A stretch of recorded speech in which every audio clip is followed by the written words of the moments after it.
नमस्कार। आज हामीले विन्डोज 10 लाई हटाएर विन्डोज 11 लाई कसरी हाल्ने त। सुरुमा तपाईहरुले ब्राउजर ओपन गर्नु होला। ब्राउजर ओपन गरेर तपाईहरुले रुपुस भन्ने एउटा सफ्टवेयर डाउनलोड गर्नु होला। रुपुस भन्ने रुपुस डाउनलोड गर्नु होला। त्यसपछि त्यसमा रुपुसको वेबसाइटमा जानु होला। त्यसपछि भनेको तपाईहरुले तल नयाँ भर्जन छ, यो 4.14 भर्जन हो। यसमा तपाईहरुले क्लिक गर्नु होला। यो डाउनलोड भएपछि त्यसपछि भनेको तपाईहरुले विन्डोज 11 को माइक्रोसफ्ट भर्जनमा जानु होला। माइक्रोसफ्ट साइटमा जानु होला, ओरिजिनल साइटमा। विन्डोज 11 हो यो टाइप गर्नु होला र यसमा गएर हैन तपाईहरुले सिलेक्ट गर्नु होला। त्यसपछि इन्टरनेशनल ल्याङ्ग्वेज अनि 64 बिट डाउनलोड गर्नु होला।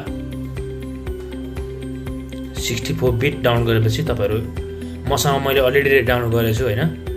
अनि तपाईले जुन अबि रुपुस छ नि, रुपुस भन्ने सफ्टवेयर हो, त्यसमा जानु होला। मैले अलरेडी यो डाउनलोड गरेर राखेको छु हैन।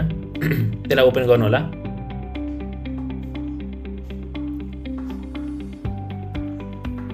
त्यसपछि हजुरले 16 GB को पेन ड्राइभ रेडी बनाउनु, 16 GB को पेन ड्राइभ हाल्नु अनि सिलेक्ट गरेर तपाईले जुन अघि विन्डोज 11 को जुन सफ्टवेयर डाउनलोड गर्नुभयो त नि हो, त्यसलाई अब तपाईहरुले सिलेक्ट गरेर त्यो सफ्टवेयरलाई त्यहाँ रुपुस भित्र हाल्नु होला। भयो नि। अनि भनेपछि 11 हो, 11 हालेपछि अनि तपाईले जीपीटी लाई एमआर मा हाल्नु होला अनि सिलेक्ट गर्नु होला। हेर्नुस् है भिडियो। अनि मैले अलरेडी भइसक्यो मेरो हैन, मैले पेन ड्राइभ गरिसकेको छु। त्यसपछि मैले चाहिँ क्यान्सल गरे हैन। यो सुरुवात भयो अनि लास्टमा तपाईहरुको इन्डमा अब यो फिनिश भइसकेपछि त्यहाँ पुरै हरियो आउँछ हैन। हरियो भरिन्छ, भयो नि हरियो। त्यसलाई अब तपाईहरुले क्यान्सल गर्नु होला, क्लोज गर्नु होला है। क्लोज गर्नुभयो ल। अब त्यो तपाईहरुले रिस्टार्ट गर्नु होला, बटन दाब्नु होला अनि F12 क्लिक गरेर USB मोडमा तपाईहरुले क्लिक गर्नु होला। तपाईहरुको विन्डोज तपाईहरुको अब डाउनलोड हुन थाल्यो ल्यापटपमा हैन। अनि यसमा ल्याङ्ग्वेज चुज गर्नु होला, इन्टरनेशनल ल्याङ्ग्वेज हैन। अनि विन्डोज 11 मा क्लिक गर्नु होला, नेक्स्ट गर्नु होला।